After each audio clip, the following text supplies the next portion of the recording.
And there they are, the updated American League West standings. The Astros still a healthy 5-game lead heading into the All-Star break, but this team not going into the break on a high note, that's for sure. And helping us make sense of it all, Kim Davis from Chalk Talk, joining Luis Ortiz and myself to talk about what this team has done so far. So let's sum up our thoughts with one word, and let's lead off with the Astros' overall pre-All-Star break. Kim, what's your one word to describe their season so far? Respectable. Okay. You know, actually, you got to put it on paper. Yeah, we got to put it on It's paper. got to be on the We got to record. make it official. Actually, it's probably better than that, but if I just have one word, I mean, overachieve, but respectable, definitely. Okay. All right, and let's see it. Show everybody out there, respectable. Let's see it. So we got Kim with respectable. Luis? Gritty. Yeah, for me, it's gritty. I mean, I think, listen, today after the game, Hunter Brown, Joe Espada, they both said they're not surprised. They said, you know, Hunter Brown saying, look, we are number one in the AL West. We're the best team in the division. He said, we're the best team in the American League. And he says, we are where we should be, where they feel that they should be. I don't think any of us thought that at the beginning of the season or heading into the season. Respectable, yes. Overachieving, probably yes, considering everything that we were taking into account, considering all of the injuries, of course, overachieving. In some way, surprising, but gritty. I mean, this guy's Spada touched on it too, man. It's who they are. The DNA of this team is they don't give up. They find ways to win. And whether we want to or not, whoever it is, outsiders, insiders, doesn't matter. You got to give them credit, man, because people are taking note, and they are. They're here. Okay, I'm changing my word after I heard what Luis had to say. Well, my original word was actually two words because it was above average, as in the Astros have played above average so far this season. A lot of people expected them, I think, to be average, but now my word, resourceful, because what you said, Luis, it really struck a chord with me, right? This team has done anything and everything that they can with what they've been given, pulling from their own system and still continuing to find success. So for me, it's resourceful. I think, and they deserve credit for that, Yes. right? Because they're shorthanded. Yeah. Right? Their pitching staff is shorthanded. They're shorthanded in terms of their hitters and in the field. They have been gritty, resourceful, respectable, and they're not even at full strength. Nope. So if you're worried about them, just take a deep breath. Be glad it's the break, right? Remember Bad Boys 2? Right, woosah. And we'll just go from there. All right. So now let's move on to our second topic, and we'll erase that first word. How about this roster right now? A little bit concerning, maybe. Jeremy Pena still out. Yordan Alvarez has been out for dozens of games so far, to say the least, and among numerous other injuries. So give me your one word, Kim, for how you feel about this roster coming out of the All-Star break. I'm a little concerned. Okay. I'm going to go concerned. Okay. Good word, concerned. Yes, I think a lot of Astros fans would share that sentiment. And if I didn't say that, I would go with Luis's word. Which is what? Hopeful. That's my other word. I think, Okay. Yeah, well, hopeful because I'm hopeful that they recover guys, right? I mean, Dana Brown talked today about Cristian Javier being ahead in his rehab over Luis Garcia, and he says they're counting on him to help this team this year. So if he comes back and can pitch well, that's a big pickup. Arrighetti is supposed to be starting his rehab assignment soon within the next 2 weeks. So that's another arm that comes back. You start recovering your starters the way that they've pitched so far. Fromber should have been an all-star. He should have been an Hunter all-star. Brown's an all-star. Yeah. You get back at Cristian Javier. You get back in Arrighetti. And Alvarez is going to be reevaluated this Thursday. So there's where I'm concerned. That's where I'm concerned. If he's getting reevaluated again after he just had this second opinion, he saw the specialist. Right. I don't know. I think everything's pointing, man, in the worst direction for Yordan, man. I'm afraid it hurts, but I don't know. I don't want to say it out there, but Jake Myers. right.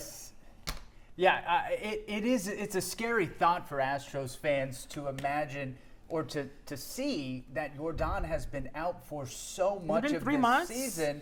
I think It's been about since 3 May. months. About 3 months. Yeah, it's been about three months. As I said, him missing dozens of games. I mean, at this point, it's got to be somewhere over 60 games that he's missed this season. Yeah. So, yes, a lot of concern there for Astros fans to know that your best hitter is still not in the lineup, and we don't know when he's coming back yet. Yeah, there's no real clear-cut answer, or I hate to say prognosis, about what really it's going to take to get him back. Yeah. Other than no pain. Well, apparently what Dana Brown said is that there is no pain in his hand now. Yeah. Dana Brown's saying there's no pain in his hand. He's going to get reevaluated, and if everything goes well, then he'll be cleared to start swinging the bat.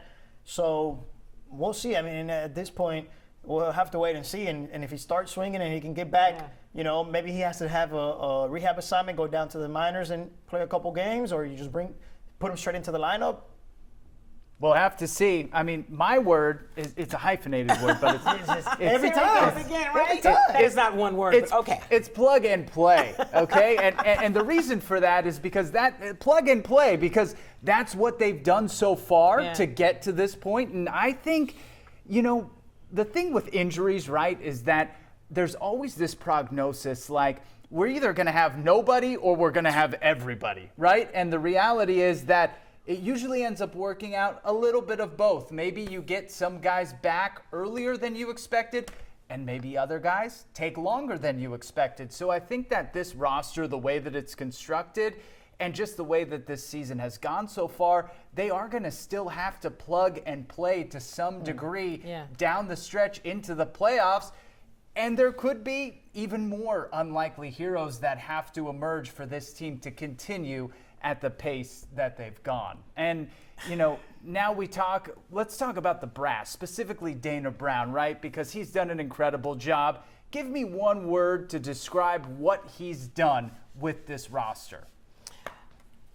Well, I'll let Luis go since I haven't erased my last word yet. All right, Luis, you're up. You're leading off. Let's get it. All right, hang on, give me a second. I'm writing it right now. Don't look just yet. Okay. And magician. Yeah. I'm going to go with magician. Good words today, Luis. Yeah, look, you said it. He's done a great job finding guys, who he's calling up, the moves that they made.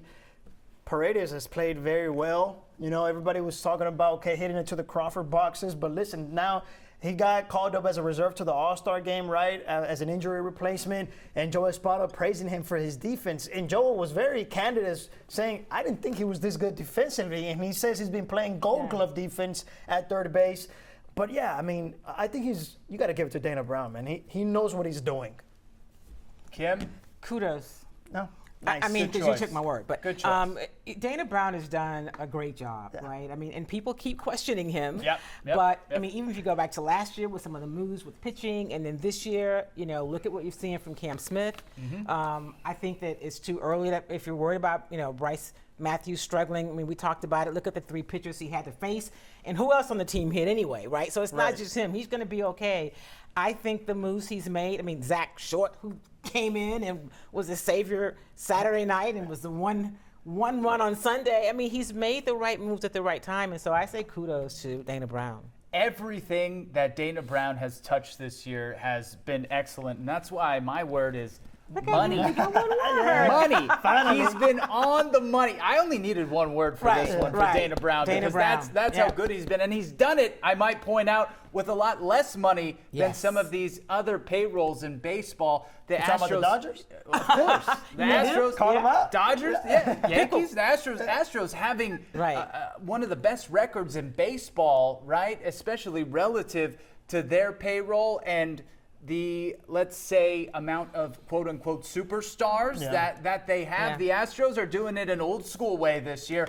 They're winning baseball by just playing. They're winning baseball games by just playing good baseball, and it's honestly really refreshing to see, because you don't see that anymore nowadays. It's so much more about power and velo and home runs, and everything's velo. The Astros are just playing good baseball. That's the strength too of Dana Brown, is to be able to build in the farm system, to be good with the draft, to be able to identify talent. And so, people are getting to see one of the reasons that Jim Crane said, you're the guy. Yeah. Well, and we'll see now with the draft, the guy that they drafted, third baseman, right? Xavier Nians. I'm sorry if I butcher the name. We couldn't figure out how to say it. Third baseman they just drafted in the draft at 21st. Passing up Jace Lovelier from Texas A&M, Yep, a Katy yep, kid, yep. who, outfielder who looks like he can hit. He was, played pretty well for the Aggies this year. And, with the gaps and holes that they have in outfield, you'd imagine maybe that was a good choice. You were mentioning maybe they go after him, earlier today, but they didn't. So we'll see. Hey, Dana Brown. He's got a reason for it, so. Yeah. I think he's earned the trust and the right to say, okay, you know what? He's made the right moves. Yeah. Astros fans don't have to really quit. Like, they let go of, or they traded Kyle Tucker. Yeah. They let go of Alex Bregman, and the machine keeps rolling, man. Yeah. Dana Brown has an excellent history of player development and identifying talent. So certainly going to be interesting to see what the Astros do with the rest of the draft. And finally, post-break, the rest of the Astros season, one word for what Houston needs to do to win the American League West and maybe beyond. Good one. Let's see. go. I don't know. I'm gonna pull a Zach here. Oh, okay. And do a hyphenated word. Okay, let's see what you got. We'll start off with Kim. All right, let's go. Yeah, that's a good one. Consistency is That's a what good they word. have to be, right? And that's got to be in terms of them being healthy, them being able to consistently, find some offense. They've got to be consistent all across the board. So consistency is my word. Consistency, Luis. I'm going all in. And what I Okay. mean by that is, you mentioned plug and play. They've done it all year. They'll have to continue to do it. They have to be aggressive.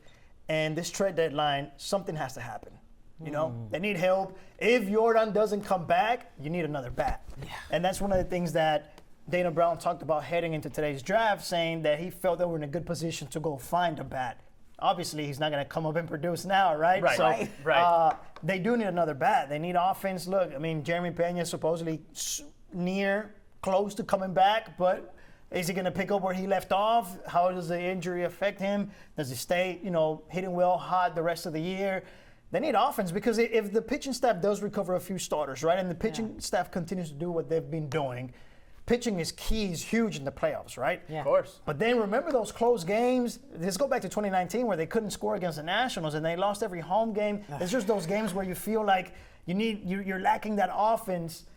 They need to go all in. All right, my one word, continue. Just keep doing what they are doing. So often we see teams get into the driver's seat in the first half of the season, and then maybe they start to try to tinker. They start to try to change things. The good news for the Astros is they have to tinker pretty much every day with that lineup. I mean, to figure out who they're going to even have in the lineup, who's going to be the starting nine. So I think that they just have to continue with the same mentality, that next man up. Let's just play good baseball mentality and not play anybody else's game in the second half of the season. And I think they're going to be just fine, because it seems like Joe Espada and Dana Brown have these guys playing some good baseball. I'm so glad that you mentioned that, because it reminded me of the tweet that I saw, and I had to save it. Astros have played 93 games and have had 88 different lineups. They still haven't used a single lineup more than twice. Wow. That speaks to everything. That speaks to everything. That's credit to Joe and Dana. I mean, Dana. just Joe, the job that he's doing managing the team. All right, well, it's going to be a lot of fun to see the second half of this season. The Astros come out of the All-Star break with a series against the Mariners. That should Seattle. be that should be fun, and we will certainly be watching. All right, Kim and Luis sticking around with us to talk more Houston sports coming up.